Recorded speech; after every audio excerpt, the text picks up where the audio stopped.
Hello everyone, this is Nilesh Kumar Gupta and you are watching NG Physics classes. Well, पिछले turn पे मैंने आप लोगों को पोलराइड से क्या समझते हैं समझाइए, उसकी संरचना, उसकी कार्यविधि है ना, उसके उपयोग वगैरह ये सारी बातें आप लोगों को बताई थी। उसके अलावा कुछ एक न्यूमेरिकल्स भी कराए थे, सवाल भी कराए थे, है ना। आज उसी कड़ी में हम लोग आगे बढ़ रहे हैं।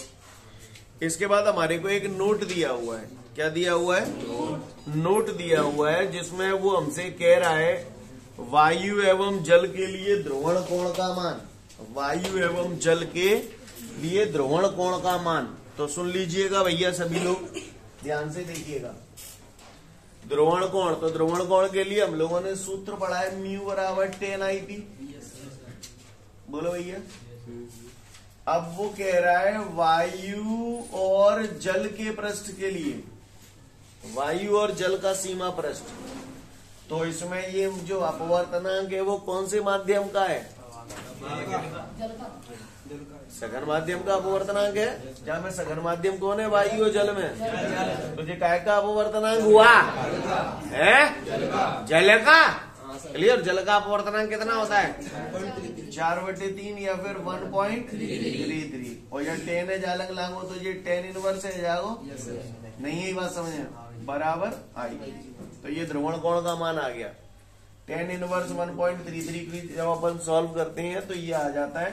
अब इसको सॉल्व करना आप लोग को आ नहीं पाएगा, तो डायरेक्ट लिखेंगे हम लोग। समझ में आ रही है बात? कितना होता है इसका मान? 53 डिग्री। नहीं है बात समझ में? सीन क्लियर है? कागज को परेशानी समझ गए? और अगर वायु और कांच का जोड़ा होगा तो वायु और कांच का जोड़ा होगा तो अपवर्तनांक यहाँ किसका आएगा? कांच का। कांच का अपवर्तनांक 3/2 या फिर 1.5 पढ़े थे। और जब 10 है जालंग लागू तो 10 इनवर्स। मान के चलो जी नहीं आओ, ऐसे आएगा इस फॉर्म में, तो लगा दोगे कि नहीं? बोलो भैया। और इसका होता है 57 डिग्री। नहीं है मेरी बात समझना? सीन क्लियर है? कोई दिक्कत? बात समझ में आई? थोड़ा सा एक इशारा करना चाहूं, अगर आप लोग समझना चाहें तो 10 45 डिग्री कितना होता है? 10 60 डिग्री √3 होता है। और √3 का मान होता है 1.732। अब मेरा यहाँ पर जो आ रहा है बबुआ, वो आ रहा है जैसे सपोज इसको देखते हैं हम 1.33। 1.33 तो 1 से बड़ा है। yes, और 1.7 से छोटा है। तो जो वैल्यू होगी वो 45 और 60 के बीच की कोई वैल्यू होगी। नहीं है बात समझ में आ रही है? बात क्लियर है? कोई दिक्कत? कहानी समझ में आ रही है मेरी जो मैं बोल रहा हूँ? ठीक है। तो बस आपके और ज्यादा प्राण नहीं लेना चाहता। तो वायु और जल के सीमा पृष्ठ के लिए किसी ने ध्रुवण कोण पूछा तो 53 डिग्री, और वायु और कांच के जोड़े के लिए ध्रुवण कोण का मान 57 डिग्री। कितना डिग्री? 57 डिग्री। आपको मेरी बात समझ में आई सभी को? किसी को कोई दिक्कत? आगे बढ़ जाऊं? बोलो भैया। सीन क्लियर है सभी को? चलिए, तो फिर आगे की कहानी आप लोगों से कहते हैं। इसके बाद बेटा आप लोगों को साबुन के बुलबुले का रंगीन दिखाई देने का कारण व्यतिकरण है। ठीक है, ध्यान रखना। इसके बाद 3-4 नोट दिए हैं। प्रकाश की तीव्रता I समानुपाती A², है ना, लिखा हुआ है। यानी प्रकाश की जो तीव्रता होती है वो आयाम के वर्ग के समानुपाती होती है। जहां I समानुपाती A² लिखा है वहीं साइड में ब्रैकेट में लिख लेना, यहाँ A बराबर आयाम। A बराबर आयाम। और इसके बाद लिखा है कलांतर बराबर 2π/λ गुणा पथांतर संपोषी व्यतिकरण हेतु डेल्टा बराबर n लैम्डा, I बराबर 2n π। विनाशी व्यतिकरण हेतु डेल्टा बराबर 2n-1 λ/2 और फाई बराबर 2n-1 π। लिखा है ये प्रकाश की तीव्रता I समानुपाती A² से लेके विनाशी व्यतिकरण तक ये जो 4 नोट लिखे हैं, बिल्कुल आप इनको घोंट के पी जाना। समझ गए? बिल्कुल वेरी वेरी वेरी, है ना। बाकी का इनको मैं आपको सिद्ध करके बताऊंगा अगले 2 दिनों के अंदर, ये सिद्ध हो जाएंगे आपके सामने। क्लियर? लेकिन कम से कम ये 2 तो आपको याद ही करने पड़ेंगे। प्रकाश की तीव्रता I समानुपाती A² और कलांतर बराबर 2π/λ गुणा पथांतर। उसके बाद ये जो लिखा है संपोषी व्यतिकरण और विनाशी व्यतिकरण, ये सब आपको समझ में आएगा कि आए कहां से आएंगे। क्लियर। लेकिन ये जो दो सूत्र है ना, आई समानुपाती ए स्क्वायर और दूसरा है कलांतर बराबर 2π/λ गुणा पथांतर, ये 11th का सूत्र है, तो आपको अच्छे से याद रखना है। समझ में आ रही है मेरी बात? ये दो कम से कम तो याद होने चाहिए, तो आपका आगे की कथा बिल्कुल क्लियर होगी। क्लियर।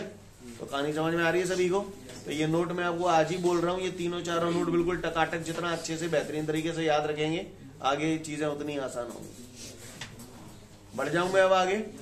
बोलो भैया, आगे बढ़ते हैं। इसके बाद हमारे सामने देखते हैं हम लोग अब प्रश्न जो हमारे सामने अगला है वो है प्रकाश का व्यतिकरण समझाइए। क्या समझाइए? आपको मालूम है व्यतिकरण का मतलब क्या होता है? व्यतिकरण को हम लोग बोलते हैं इंग्लिश में इंटरफेरेंस। इंटरफेरेंस का मतलब पता है?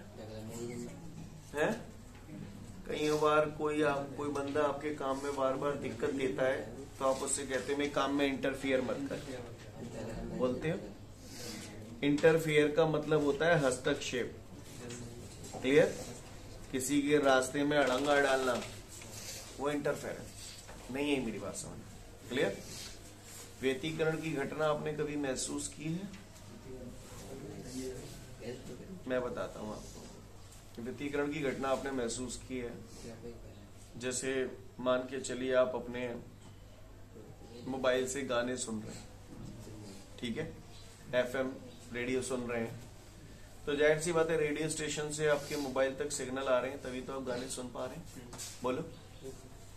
इसी दरमियान आपके पापा ने आपको फोन लगाया, जिस दरमियान आप गाने सुन रहे थे, तो ऑलरेडी रेडियो स्टेशन से एक सिग्नल आपके पास आ रहा था।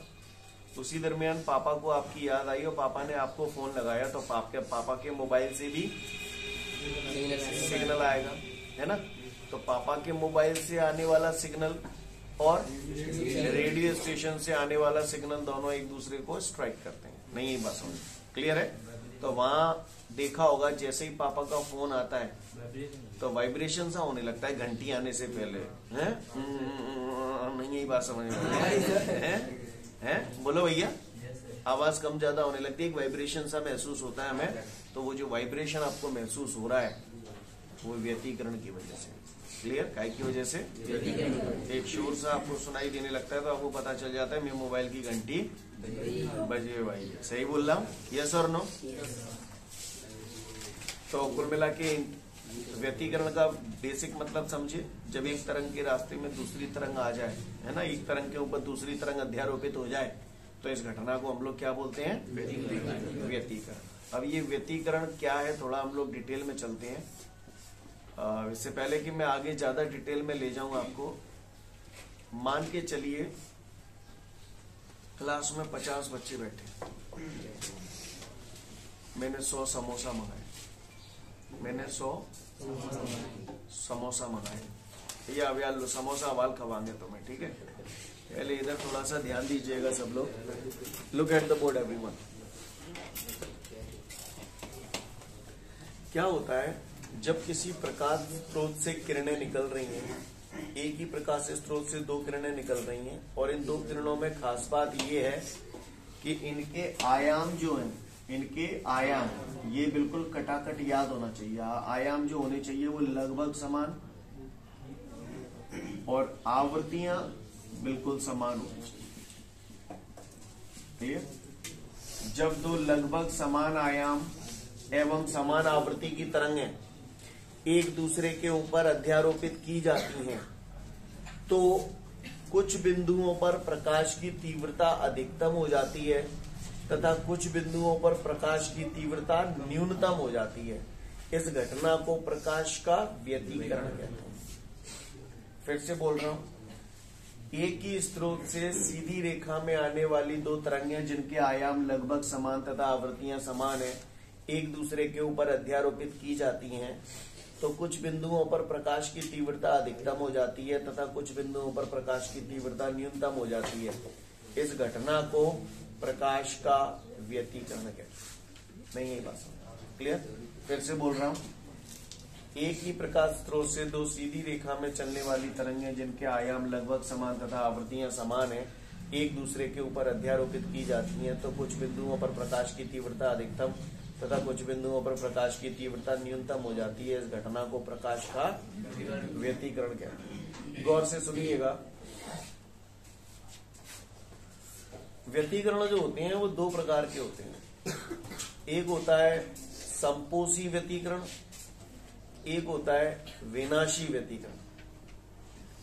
संपोषी व्यतिकरण वो होता है जब प्रकाश की किरणें मिल रही हैं और दोनों किरणें समान कला में मिल रही हैं, यानी जहां पर प्रकाश की तीव्रता अधिकतम होती है वहां हम लोग संपोषी व्यतिकरण बोलते हैं। और विनाशी व्यतिकरण जहां पर दो तरंगें समान कला में या विपरीत कला में, जहां पर दो तरंगें विपरीत कला में मिलती हैं उसे हम लोग बोलते हैं विनाशी व्यतिकरण, है ना।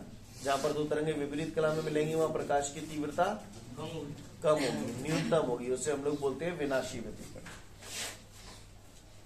ऐसे समझे, 50 लोग क्लास में बैठे हैं, मैंने 100 समोसे मंगाए, तो क्यों मंगाए मैंने 100 समोसे?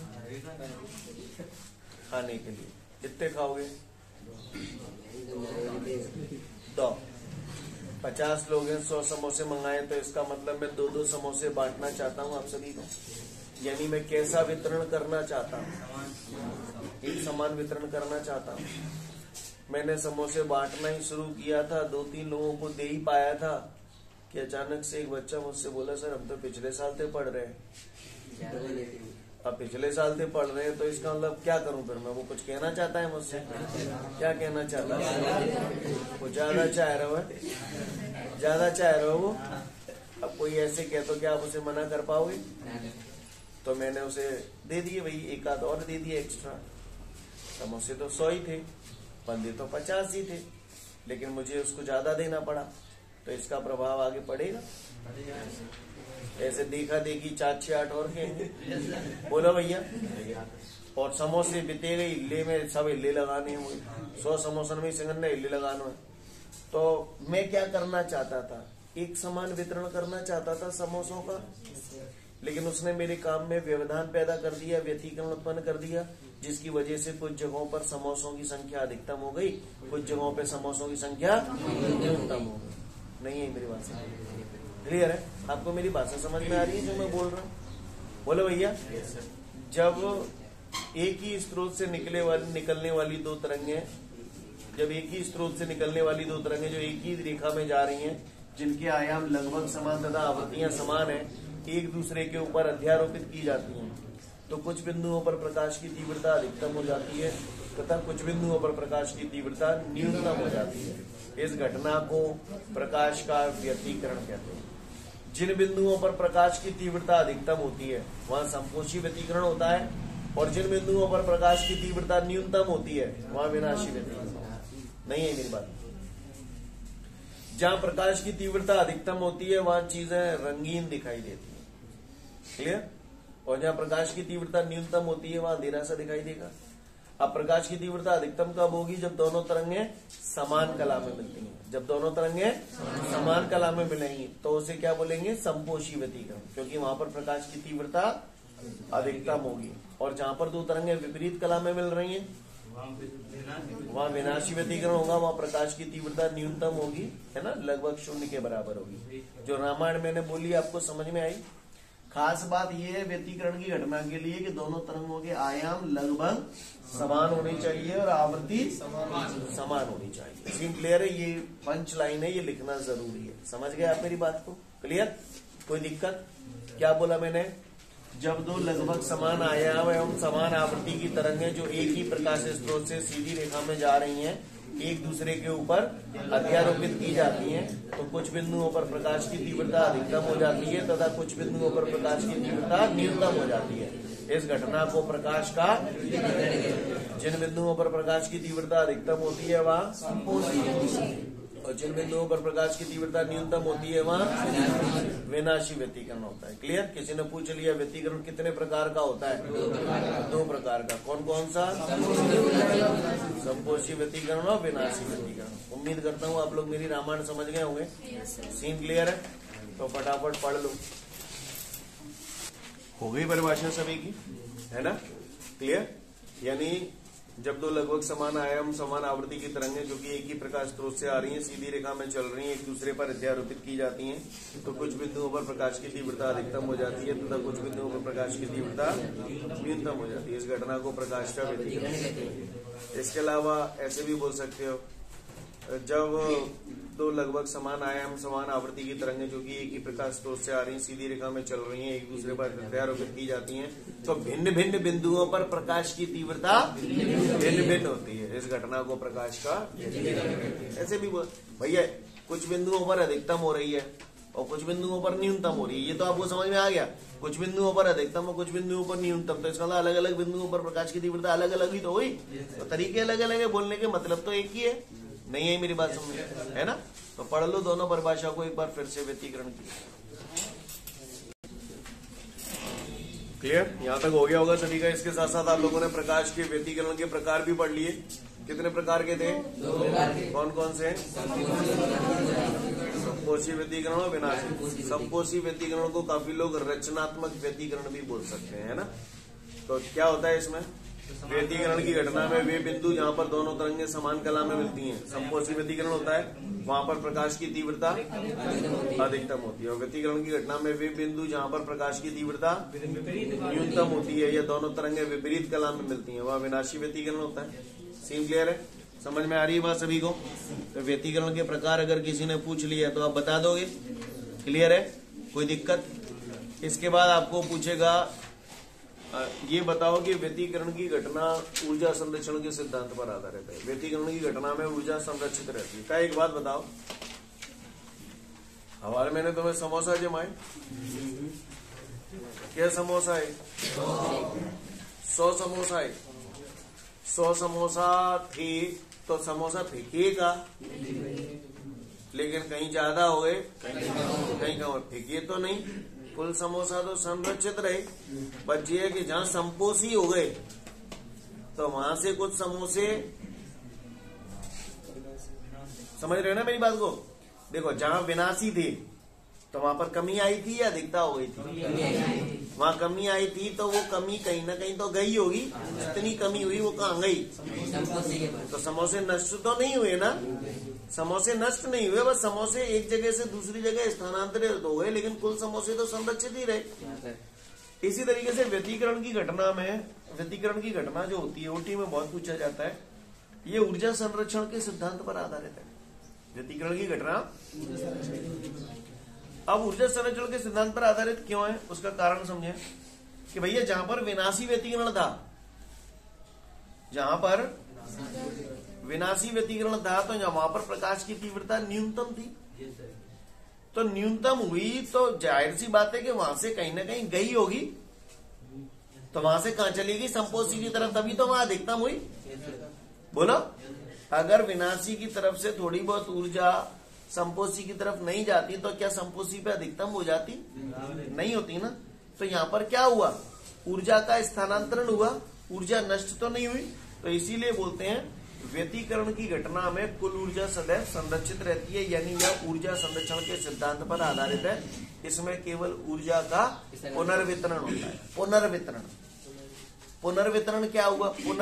पुनर्जन्म मतलब पुनर्वितरण यानी दोबारा वितरण। मैंने 100 समोसा मंगाए, तो मैंने वितरण की एक तरीका अपने हिसाब से डिसाइड कर लिया था। क्या तरीका डिसाइड किया? दो। लेकिन व्यतिकरण की घटना की वजह से उनका पुनर्वितरण जो हुआ वो अलग तरीके से हुआ। कुछ बिंदुओं पर अधिकतम हो गया, कुछ बिंदुओं पर न्यूनतम हुआ। आपको मेरी भाषा समझ में आ रही है? तो व्यतिकरण की घटना में कुल ऊर्जा संरक्षित रहती है, केवल ऊर्जा का पुनर्वितरण होता है, जिसकी वजह से कुछ जगहों पे समोसे ज्यादा पहुंच जाते हैं, कुछ जगहों पे कम पहुंच जाते हैं। नहीं है मेरी बात से समझ में? सीन क्लियर है? पढ़ लो अगला प्रश्न, व्यतिकरण की घटना में ऊर्जा संरक्षण को समझाइए। अगला प्रश्न है हम लोग के सामने व्यतिकरण की गणितीय विवेचना, है ना। तो व्यतिकरण की गणितीय विवेचना तो हम लोग अगले वीडियो में पढ़ेंगे। बाकी का फिलहाल कुछ एक छोटी छोटी बातें हम लोग यहाँ पर डिस्कशन करेंगे, ठीक है? तैयार सभी लोग? क्योंकि ऐसे काम मैं करूंगा। अभी थोड़ी देर पहले मैंने आपको कुछ नोट बोले थे, मैंने कहा बिल्कुल टकाटक अच्छे से तैयार होने चाहिए आपके, जिसमें से मैंने बोला था ये 2 तो बिल्कुल चक करना, तीव्रता आयाम के वर्ग के समानुपाती होती है, बिल्कुल घोंट के पी जाना इस बात को। और कलांतर बराबर होता है 2 पाई बटे लैम्डा गुणा पथांतर। पथांतर को डेल्टा से प्रदर्शित करते हैं। ये सब आएगा, डोंट वरी, चिंता मत करो, ये इनके प्रयोग में सब बताऊंगा। फिलहाल ये सूत्र बिल्कुल टन आपको याद है, ऐसी मैं उम्मीद करता हूं, क्योंकि यहाँ पर मुझे आवश्यकता पड़ेगी। क्लियर? चलिए, अच्छी बात है। अगर आप इतनी बात समझ गए, ये दो अगर आपको याद है, तो हम कुछ छोटी छोटी बातें करते हैं, शायद आपको पल्ले पड़े। तो गौर से देखिएगा, मैंने लिख दिया किसी एक तरंग का आयाम इतना है, a1 square plus a2 square plus 2a1 a2 cos phi. कहां से आया ये सब बताऊंगा आपको बाद में, ठीक है। एक तरंग का आयाम है a बराबर under a1 square plus a2 square plus 2a1 a2 cos phi. अगर आपको याद होगा तो ये परिणामी निकालने के लिए सूत्र था r बराबर under a square plus b square plus 2ab cos theta, है ना। क्लियर? अभी आपने व्यतिकरण की परिभाषा पढ़ी थी। दो तरंग हैं जिनके आयाम लगभग बराबर तथा आवृत्तियां समान हो, एक दूसरे के ऊपर अध्यारोपित की जाती हैं, तो परिणामी तरंग का जो आयाम आता है वो ये आ गया। क्लियर? परिणामी तरंग का ये आयाम है। किसी ने बोला कि लाला परिणामी तरंग की तीव्रता बताओ, तो लाला तो एक ही बात जानते हैं, आई समानुपाती ए स्क्वायर होती है। तो आई समानुपाती, बोलो भैया का गलत कर दो मैंने, समझ में आ गई? सिद्धर भाई सो तो जैन जो ना लिख सकत ए को बरक करेंगे तो कहा आ जाओ जी। कहना चाहते हो आप मुझसे? कह दीजिए, कहता ही नहीं तुमने। रूढ़ टेगो, रूढ़ टेगो, रूढ़ टेगो, टेगो। क्लियर है? जन्नो का को परेशानी कल को करेंगे तो बुरा तो नहीं लगेगा, लग जाए उनका करता हूं मैं। आई समानुपाती ए स्क्वायर हो तो जहां पे स्क्वायर हटाऊंगा तो अंडर रूट आई समानुपाती ए लिख सकता हूं, है? नहीं को लिख सकता हूं? बताइए जी, समझ में आएगा? आगे तुम बोलो। ए1 की जगह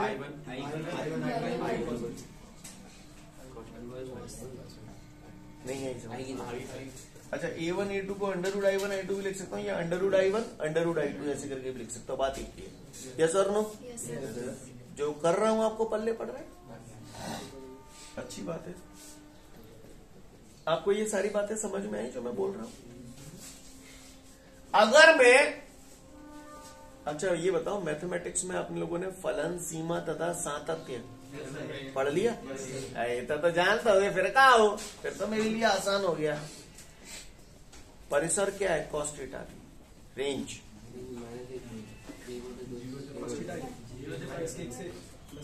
-1 से प्लस का है। इसका मतलब समझते हो क्या है? क्या कॉस के मान -1 से +1 के बीच में होगा। हाँ, तो अधिकतम मान कितना हुआ कॉस का? 1। कॉस थीटा का अधिकतम मान 1 और न्यूनतम मान -1। क्यों? तीव्रता आयाम के वर्ग के समानुपाती होती है। मैंने बोला था व्यतिकरण की घटना में वे बिंदु जहां पर प्रकाश की तीव्रता अधिकतम होती है वहां संपोषी व्यतिकरण होता है। अगर मैं संपोषी व्यतिकरण चाहता हूं, संपोषी व्यतिकरण, तो वहां पे प्रकाश की तीव्रता अधिकतम होगी, और तीव्रता अधिकतम होगी तो आयाम, तो आयाम अधिकतम कब होगा? जब ये अधिकतम,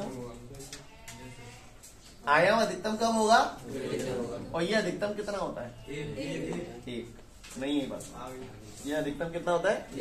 1 है। कोई माइकल लाल जो मुझे बता दे, 1 कॉस में कितने डिग्री पे आता है? 0 पर आता है। तो cos फाई बराबर cos 0 डिग्री। क्लियर? cos से cos को टक दो, cos से cos कुट के तो फाई बराबर 0 डिग्री। बोले भैया 11 पढ़ो ना पढ़ो। अगर शायद मैथमेटिक्स में आप लोगों ने सुन लिया हो, cos थीटा बराबर cos अल्फा होता है, तो थीटा बराबर 2n pi plus minus alpha. गलती है मुद्दे, गलती है मुद्दे, गलती है। छोड़ो, हम समझ गए कहाँ कहानी है। क्लियर? हम समझ गए, कोई बात ना ने। cos फाई बराबर cos 0, केवल 0 डिग्री पे cos 1 होता है। केवल 0 पाई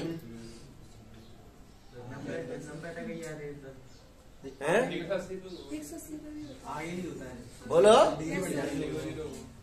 सही बोल रहा हूँ ना? केवल 0 पे ही 1 होता है। इधर देखो कमीनो, इधर देखो, 360 पे होगा सर। इधर देखो, इधर इधर इधर, बिल्कुल सही बोला, 360 राइट आंसर। इधर देखो,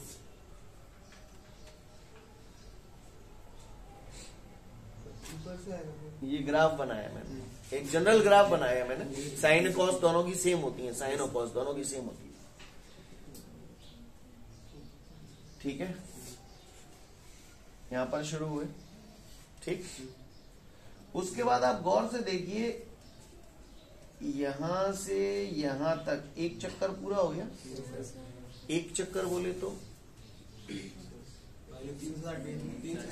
360 डिग्री, मानते हो इस बात को? अच्छी बात है। 360 को ऐसे लिख दूं 2 पाई, सही बोल रहा। फिर दोबारा से 360 घूम गया, तो देखो जहां जो था वही 360 के बाद वहीं, फिर 360 के बाद वहीं, फिर 360 के बाद वहीं, हर 360 के बाद वही स्थिति आ जाती है। नहीं है मेरे पास, सीन क्लियर है। जैसे फॉर एग्जाम्पल मान के चलिए ये किताब ऐसे है, ऐसे है, कितने डिग्री के कोण से घूम जाए कि वहीं आ जाए दोबारा? 90, 180, 270, 360, हर 360 के बाद वही शुरुआत हो जाती है। तो लल्ला अगर वही शुरुआत हो जाती है तो मुझे बता दो, फाई बराबर 0 आएगी, केवल 0 पे ही 1 होगी,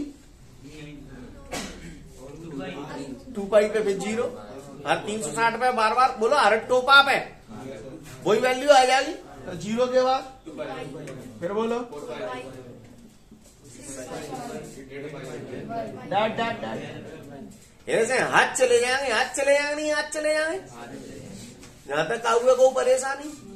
सोच लो, जो मैंने किया आपको पल्ले पड़ा थोड़ा बहुत कि ना पढ़ो? पढ़ो को पल्ले? आपको मालूम है हर 360 के बाद वही वैल्यू रिपीट मारती है बार बार। बोलो भैया, सही बोल रहा हूं ना? अच्छी बात है। क्या एक बात बताऊं इससे पहले कि मैं इसे आगे बढ़ाऊं, आप बताओ मुझे, नंबर लिखे, मान के चलो 0, 2, 4, 6, 8, 10 है। इसको मैं शॉर्ट फॉर्म में लिखना चाहता हूं। शॉर्ट फॉर्म, ये कैसे नंबर है?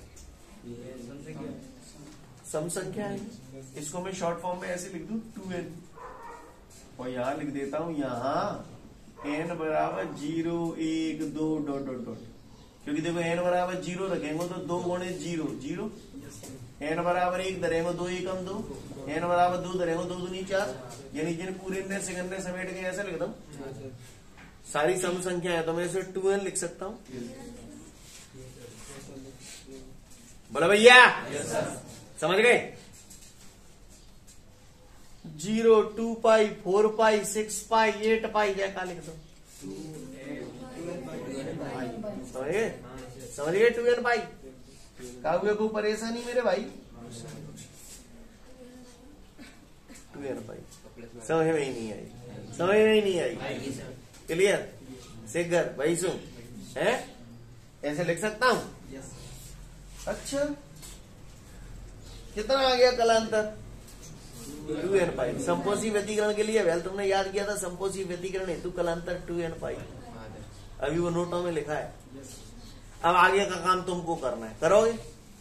मैं ये जानता हूं कलांतर बराबर होता है 2 पाई बटे लैम्डा गुणा पथांतर। तो जब मैं पाई को मान दे दो और सॉल्व करके बताओ डेल्टा के देगा वो। चलो करो दप्पा, करो करो करो रबर करो, थोड़ा सा करो करो, देखो कौन सा करे होम्योपैथी। चलिए मैं कराता हूं। पाई की जगह मैंने यहां से उठा के 2n पाई रख दिया, बराबर 2 पाई बटे लैम्डा गुणा पथांतर। 2 पाई थे 2 पाई कट गए, लैम्डा जालंग लिया तो डेल्टा बराबर कितने गई? N lambda. कहानी समझ में आई? ओके, एन के मान यहाँ पे सुनो, जैसे ये समझ में आया आपको? इसको आपने 2n पाई लिखा, यहाँ एन बराबर क्या लिखूं मैं? नहीं, एन बराबर 0, 1, 2, 3 डॉट डॉट डॉट, क्योंकि एन बराबर 0 रखेंगे तो 0 को गुणा 2 पाई थे वो तो 0 ही आ जाएगा। 1 धरेंगे 2 एकम 2 2 पाई, 2 धरेंगे 4 पाई, 3 धरेंगे 6 पाई। नहीं आई बात समझ? बोलो भैया, सही बोल रहा हूँ? कोई दिक्कत समझ में आ रही है बात? अच्छी बात है। तो ये n बराबर 0 1 2 3 आए हैं जी, जहां धरोगे तो कहा आ जाएगा डेल्टा बराबर n की जगह 0 धरोगे तो जो 0 है वो n की जगह 1 धरोगे तो lambda, 2 धरोगे 2 lambda, 3 धरोगे 3 lambda, dot dot dot dot dot. ये रामायण मैंने करी है, जो समझ में आई है तो मैंने है समझ गए। संपोषी व्यतिकरण के लिए फाई बराबर 2n पाई और डेल्टा बराबर n लैम्डा। देखो वे नोटन में लिखी है एंड में, संपोषी व्यतिकरण हेतु फाई बराबर 2n पाई और डेल्टा बराबर n लैम्डा। क्लियर? पर खैर मैं आपका ज्यादा खून नहीं पीऊंगा, तो अगले टर्न पे आप लोग पढ़ेंगे व्यतिकरण की गणितीय विवेचना।